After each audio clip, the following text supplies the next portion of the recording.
दूसरे राज्य में जाकर के गाली गलौज करके बात करना आगे वाला बात है। ये बहुत घिनौना हरकत है। आज कोई जाकर के प्रवासी बोले कि हम प्रवासी मसीह है, तो ये ठीक नहीं है। हमको नहीं लगता है, क्योंकि इन लोग कैसा है, इसके पहले भी हम तो खुलेआम बोलते हैं कि सुदेश महतो जी भी ऐसे राजनीति करके अपना गद्दी चमका करके और अपने क्षेत्र का पूरा झारखंड तो छोड़ दीजिए, अपने क्षेत्र का भी ठीक से विकास नहीं किया। उस टाइम भी उसको सब युवा लोग समर्थन किए थे।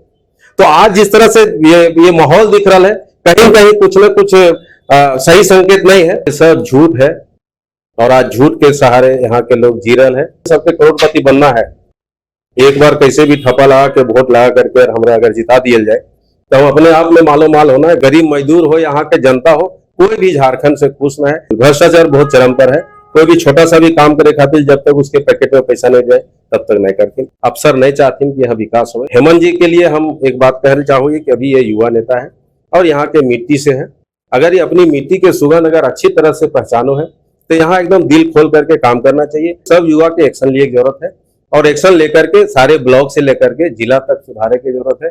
अगर ये सुधर जाए तो भ्रष्टाचार एकदम और टाइम टू टाइम काम होता है। अगर सुबह हम कोई फाइल लेके गए लिए तो हमारे अगर 1 घंटा टाइम के अंदर होना है तो 1 घंटा अंदर में होकर के हमारा फाइल मिल जाए चाहिए। ये नहीं कि बाबू नए आल है, 1 महीना बाद आई हो, 15 दिन बाद आई हो। ये जो लालीपॉप है वो पैसा लिए के खाली है।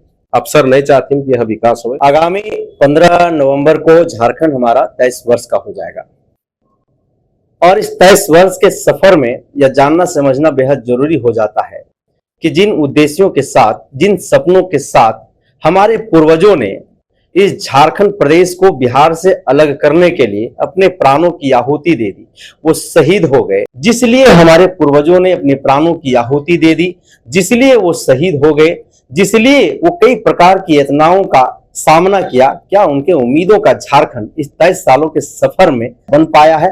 किताब के पन्नों में जो लिखी गई है कि झारखंड एक रूर प्रदेश है, पूरा भारत प्रदेश का 40% खनिज संपदा अकेले झारखंड प्रदेश में पाया जाता है।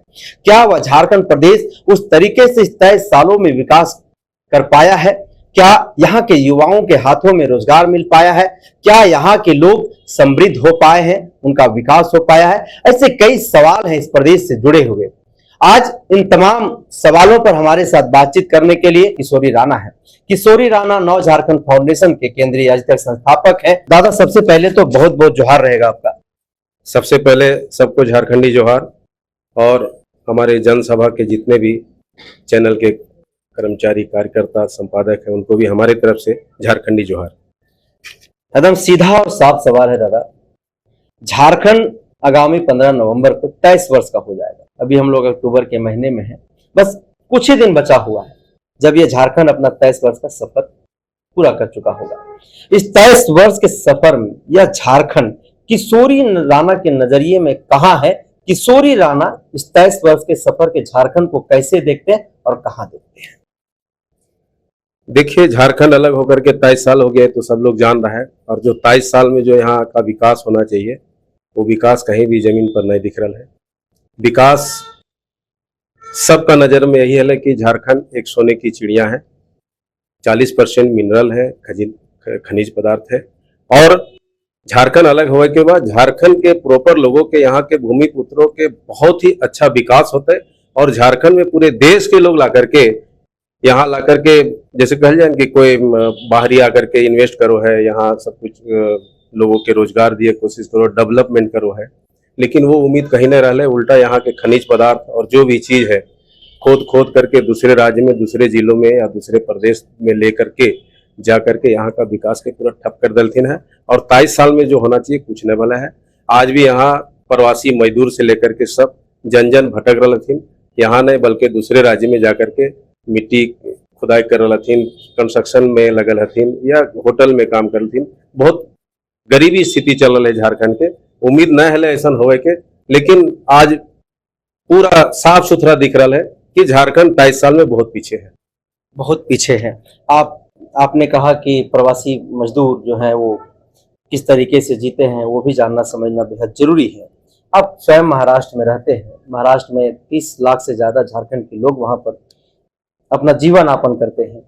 कई बार राज ठाकरे को कई मंच के माध्यम से सुना गया है कि जो भी नॉर्थ ईस्ट के सरकारें हैं, वहाँ के जो मुखिया हैं, उन लोगों को उनके राज से जो पलायन किए हुए युवा है, जो हमारे महाराष्ट्र में आकर के अपना जीवन यापन करते हैं, वो जिस तरह से यहाँ जिल्लत की जिंदगी जीते हैं, उसके बारे में उनको सोचने समझने की जरूरत है। इस पर उन लोगों को विचार विमर्श करना चाहिए। आप स्वयं महाराष्ट्र में रहते हैं, झारखंड के जो युवा हैं यहाँ से जो प्लान करके वहां जाते हैं अपने जीवन यापन के लिए, किस तरह से उन लोग वहां पर जीवन जीते हैं, जो राज ठाकरे कहते हैं यहाँ पर लोग आके जिल्लत की जिंदगी जीते हैं, आपकी क्या प्रतिक्रिया है इस पर? देखा, प्रवासी जो झारखंड के है, जो अनेक राज्य में जाकर के काम कर रहे हैं, खास करके सबसे बड़ा अगर आबादी देखा जाए झारखंड के प्रवासी के नाम से महाराष्ट्र, गुजरात और बेंगलोर। हम मुंबई में, हम भी यहाँ की गरीबी हालत में 98 में हम मुंबई गए लिए, तभी वहाँ और बहुत स्थिति खराब हले, झोपड़ी डूबी हले, ओकरे में जाकर के सब हम रहो लिए, और जितना भी इधर से जाल थी मजदूर वो भी उसी तरह से वहाँ जीवन बिताओ बोलते। लेकिन जब 2000 में झारखंड अलग भले तो हम इनके उम्मीद लगले कि प्रवासी अब झारखंड छोड़ करके कहीं दूसरा राज्य में प्रवास नहीं करते, क्योंकि झारखंड में बहुत तरह की संपत्ति है जहाँ सब के नौकरी और काम धंधा मिलते हैं। लेकिन ये सब कहीं न भले, और जा करके बाहर में जे स्थिति हमारे झारखंड के गरीब मजदूर के भेल है, कितने के तो एक बार जा वापस रिटर्न नहीं आओ, वो सब के लाश आओ है वापस, कितने के माँ बहन है, बच्चे लोग है। यहाँ बोलते हैं कि बाप मर जाता है तो विधवा और बगैर माँ बाप का बाल बच्चा हो जाता है। ये हिसाब हमारे झारखंड के साथ भले है, और एकर अगर कसूरवार कोई भी है तो देखल जाए तो यहाँ के जनप्रतिनिधि है, जो आज तक मुख्यमंत्री बनते थे या जिस तरह के मंत्री बनते थे, सांसद विधायक, ये सब पूरा एकर कसूरवार हथिन। ये सब कभी भी आज तक झारखंड के उत्थान के लिए नहीं सोचल थे, गहरी नींद में सुतल रहते। इलेक्शन के 4 महीना पहले यही सब जाकर के प्रवासी से मुंबई गुजरात जैसे जगह में जाकर के सफर करो थी, पूछो थी कि भैया वोटवा अगलो आकर के दियो, हमारा जरूर सपोर्ट करियो, हम तोरा सब कुछ साथ देंगे। लेकिन ये सब झूठ है, और आज झूठ के सहारे यहाँ के लोग जी रहे हैं। आज देखिए कुछ लोग हैं जो प्रवासी जाके मलहम लगा रहे हैं। अभी गणपति में बहुत लोग, अभी भी बीच में कोई युवा लीडर उधर जा रहा है, लेकिन वो युवा लीडर ये नहीं जान रहा है कि कोरोना काल में जब यही प्रवासी मजदूर अपने घर में आकर के बचने के लिए आ रहा है, तखनी गांव के बाहर गेट लगा करके गांव में घुसे न देते, और आज जाकर के लोग मलहम लगा के बोलता है कि हम प्रवासी मसीहा है। ये बिल्कुल ठगे वाला बात है, ये बहुत घिनौना हरकत है, ऐसे नहीं होना चाहिए। और प्रवासी के साथ अगर इस तरह के कोई भी सलूक करते तो ओकर से बर्दाश्त नहीं कर लेते, बर्दाश्त नहीं कर लेते। आपने एक बात और कही किशोरी जी की 23 वर्ष के सफर में झारखंड में कुछ नहीं हुआ, इसके पीछे का क्या तर्क है? बस वही है, इन लोग के मन में ये बातें नहीं है, सब अपन आप में सबके करोड़पति बनना है। एक बार कैसे भी ठप्पा लगा के वोट लगा करके हमरा अगर जिता दिया जाए तो हम अपने आप में मालो माल होना है, घर के बगल में कार लोग नहीं मालूम है। अच्छा, एक झारखंड में एक बात हमेशा छन करके बाहर निकलती है कि झारखंड में भ्रष्टाचार चरम पर है। कई विधायक, आपने देखा होगा मधु कोड़ा जैसे मुख्यमंत्री जेल के सलाखों के पीछे चले गए। देखा, राजनीति एक ऐसा चीज है कि राजनीति ओकरे करना चाहिए जो पूर्ण रूप से बिल्कुल अपना, जैसे कह जाए कि अपनापन नहीं देखना है, अब स्वार्थ नहीं सोचना है, पब्लिक के बीच में काम करना है, वही एक विकास कर सको है। क्योंकि ये जितना भी बनल थी मुख्यमंत्री वो सब भ्रष्टाचार में धीरे धीरे सबके फॉल खुलते जा रहे हैं। तो जब खुद यहाँ के मुख्यमंत्री जकरा मेन मुख्य सेवक समझोइए, अगर ओकरे अंदर इस तरह के अगर भ्रष्टाचार के आरोप लगो रहा है तो आम जनता क्या करते से बताओ। तो विकास के ओकर पास कोई दिमागे न है। हमरा यही सोचिए कि भाई ओकर दिमाग में है ये ना है कि झारखंड के विकास होना चाहिए, इसलिए वो अभी भी सबके ठग करके वोट लेकर के अपन राजनीति चमकावे के चक्कर में रोते, बाकी कुछ नहीं। तो आपके नजरिए में इस 23 वर्ष का झारखंड को कैसा होना चाहिए था, किस तरह से विकास हो जाना चाहिए था? आज हमारे भारत का नंबर 1 राज्य होता था ये, अगर अच्छा से अगर यहाँ का प्रतिनिधित्व होता था। और यहाँ हमको लगता है कि जिस तरह लोग दुबई जाता है, सिंगापुर जाता है, मलेशिया जाता है, या अमेरिका लंदन जाने की कोशिश करता है, ये पूरा भारत का एकदम अमेरिका या लंदन जैसे राज्य हो जाता था जब इन लोग मन से काम करते थे। लेकिन ये सब मन से काम नहीं करते, जकर चलते आज पूरे भारत में सबसे अगर गिरल है तो सबसे ज्यादा झारखंड गिरल है। जिन लोगों ने झारखंड को बनाने में अपने तमाम जीवन को समर्पित कर दिया, कितने प्रकार की आत्माएं सही गई, कई लोग शहीद हो गए, कई माताओं बहनें की चूड़ियां टूट गई, कई बच्चे अनाथ हो गए। तो उनके सपनों का झारखंड बनाने की ओर इन लोगों को इन लोगों ने पहल क्यों नहीं की, क्या लगता है आपको?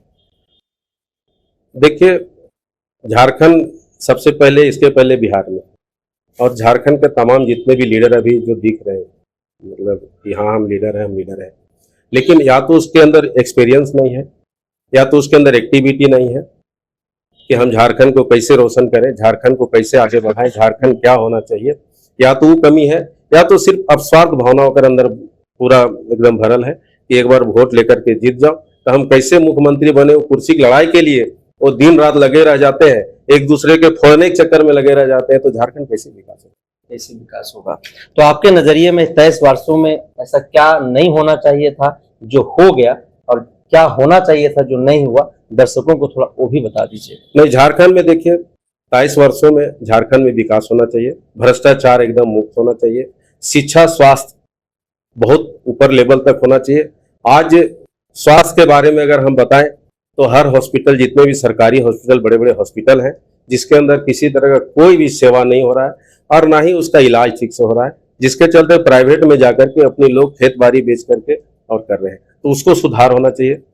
पढ़ाई की मामला है, यहाँ से लेकर के महाराष्ट्र से लेकर के बेंगलोर तक हमारे बच्चे, गरीब किसान का बेटा पूरा अपन कमाए जा करके वहाँ लगा करके आओ थे और पढ़ करके डिग्री लेकर आओ थे, तो वो चीज वहां नहीं होकर के झारखंड में होना चाहिए।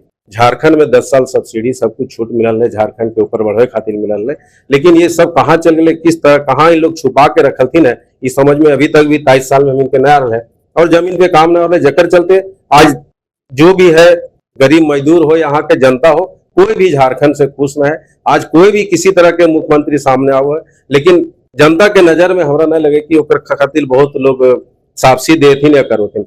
हेमंत जी के लिए हम एक बात कहना चाहूंगी कि अभी ये युवा नेता है और यहाँ के मिट्टी से है, अगर ये अपनी मिट्टी के सुगंध अगर अच्छी तरह से पहचानो है तो यहाँ एकदम दिल खोल करके काम करना चाहिए, और प्रवासी के रोके खातिर हर जिला में कुछ ऐसे कमर्शियल जोन, इंडस्ट्रियल जोन बनाना चाहिए, ताकि जहाँ लाखों मजदूर उसमें काम धंधा करे। हमने कि सरकारी नौकरी सबको मिलता है, सरकारी नौकरी तो बहुत बहुत कम मात्रा में है, इतनी बड़ी आबादी में सरकारी नौकरी से ककरो पेट भरे वाला है, लेकिन विकास का एक वही नजरिया है कि यहाँ अच्छी से अच्छी डेवलप हो, गांव में किसान के चकबंदी कर दिया जाए, बड़े बड़े चेक डैम बनावल जाए, शिक्षा के लिए बहुत बड़े बड़े एजुकेशन सेंटर बनवल जाए, जहाँ लड़के के रहे खातिर, लड़कियों के रहे खातिर अलग अलग हॉस्टल बनवल जाए। आज हम हजारीबाग में जब आओ ये अपन घर के पास, तो वहाँ खाली लॉज ही लॉज, जकर में एक चौकी 3 फुट बाई 6 फुट के कीमत होकर है महीना के 2000 रुपया। वो बच्ची कहाँ से पढ़ते, कहाँ से लौटे, और बाद खाए पिए के अलग, स्कूल और क्लासेस के पैसा अलग, तो ये सब चीज नहीं होना चाहिए। सरकारी व्यवस्था सब होना चाहिए, और सरकारी अच्छे कॉलेज जो है या नहीं है तो ओकरा बना करके उस सब के पढ़ाई फ्री में कराना चाहिए। एजुकेशन ऐसा चीज है कि अगर ओकरा हम फ्री में पढ़ाओ या अगर वो डिग्री प्राप्त करो तो ओकरा वहीं से नौकरी भी मिल जाना चाहिए, ताकि ओकरा कहीं बाहर जाके जरूरत नहीं। किताबों में हम लोग पढ़ते हैं कि झारखंड एक रूरल प्रदेश है और भारत का 40% खनिज संपदा अकेले झारखंड प्रदेश में पाया जाता है। धरातल पर ये कितना दिखाई देता है? मैं यहाँ तो दिन रात देख रहा है कि भाई 40% है, तो खोद करके लेकर के जा रहे थे, वो करके लिए ट्रेन के पटरी रातों रात बिछले है, तो कल जाकर के क्या होते, खोखला होते, थोड़ा सा कुछ बचल भी है तो ये खंडहर हो जाते। तो आने की आपके नजरिए में झारखंड में जो है सो लूट खसोट भ्रष्टाचार जो है सो चरम पर है और यही लोगों का राज चल रहा है। बिल्कुल बिल्कुल, भ्रष्टाचार बहुत चरम पर है। कोई भी छोटा सा भी काम करे खातिर जब तक उसके पैकेट में पैसा नहीं जाए तब तक नहीं करते। आज ब्लॉक में किसान के सबसे ज्यादा ग्रामीण क्षेत्र के ब्लॉक में काम हुए, लेकिन ब्लॉक में इतना भ्रष्टाचार, अगर कोई मोटेशन के लिए जाए, कोई रसीद कटवल जाए, केकरो बीपीएल कार्ड बनाना है, कोई केकरो पेंशनधारी बनना है, तो ओकर के लिए बगैर पैसा दियल कोई काम न हुए और रखड़ा देथिन 6-6 महीना तक ओकर काम न हुए। एकर पर हम इनके सब युवा के एक्शन लिए जरूरत है, और एक्शन लेकर के सारे ब्लॉक से लेकर के जिला तक सुधारे की जरूरत है। अगर ये सुधर जेते भ्रष्टाचार एकदम, और टाइम टू टाइम काम होता है। अगर सुबह हम कोई फाइल लेके गए लिए तो हमारे अगर ओकर 1 घंटा टाइम के अंदर होना है तो 1 घंटा अंदर में होकर के हमारा फाइल मिल जाए चाहिए। इन्हें के बाबू नए आल है, 1 महीना बाद आई हो, 15 दिन बाद आई हो, ये जो लालीपॉप है वो पैसा लिए के खाली है। अफसर नहीं चाहते कि यहाँ विकास हो और बढ़िया यहाँ के लोगों के फैसिलिटी मिले, सिर्फ अपन जेब भरे में लगा लेते, इसलिए झारखंड पिछड़ा है। अनेक अफसरशाही हावी है, अफसरशाही पूरा हावी है, इसमें कोई शक नहीं है। एकदम ऐनक जैसे हमने 99% आदमी अगर झारखंड में इंटरव्यू ले जाते, यही बात। आप जहां महाराष्ट्र में रहते हैं, अभी उसी धरती पर जयराम महतो युवा है जो वहां पर गया हुआ है और कहीं कहीं अपनी बातों पर रख रहा है, इसको किस तरीके से देखते हैं? देखा, आज के तारीख में युवा के जो सोच है, युवा एक आगे के नेतृत्व ओकरे हाथ में है और युवा सबके सही मार्गदर्शन दिए चाहिए। हम जयराम जी के बहुत धन्यवाद दिए चाहिए कि जो भी कर रहे हैं उस तरह के मिशन सब लोग कर रहे थे, लेकिन एक अपना झारखंड का सभ्यता को दूसरे राज्य में जाकर के गाली गलौज करके बात करना और दुर्व्यवहार बात करना अच्छा नहीं है। और प्रवासी जिस तरह से प्रवासी प्रवास करके रहल थे, और अभी हम अगर पहले बतलियो कि कोरोना काल में अपन अपन गांव में रहल थे, वही सबके गांव में, कई गांव में वही सब युवा अपने गांव में उस मजदूर वर्ग के बेटा को घर नहीं आने दे रहा था, और आज कोई जाकर के प्रवासी बोले कि हम प्रवासी मछली है, तो ये ठीक नहीं है। हमको नहीं लगता है, क्योंकि इन लोग कैसा है, इसके पहले भी हम तो खुलेआम बोलते हैं कि सुदेश महतो जी भी ऐसे राजनीति करके अपना गद्दी चमका करके और अपने क्षेत्र का, पूरा झारखंड तो छोड़ दीजिए, अपने क्षेत्र का भी ठीक से विकास नहीं किया। उस टाइम भी उसको सब युवा लोग समर्थन किए थे। तो आज जिस तरह से ये माहौल दिख रहा है, कहीं कहीं कुछ न कुछ सही संकेत नहीं है। हम लोग के सबके मिलजुल करके एक तरीके से एक समिति बना करके, कमेटी बना करके सब लोग बैठ करके, पूरे झारखंड के 24 जिला का आदमी के बैठ करके एक समन्वय बनाना चाहिए। उसमें युवा, समाज सेवी सब लोग होना चाहिए और एक मिशन के तहत झारखंड के आगे बढ़ाना चाहिए। यही हमारा संदेश दिए के है। बाकी आप कहीं भी चल जा और कुछ भी बोला, भीड़ तो ककरो भी हो जाए, भीड़ के बात में है, लेकिन जमीन में काम करना है और जमीनी बात करना है।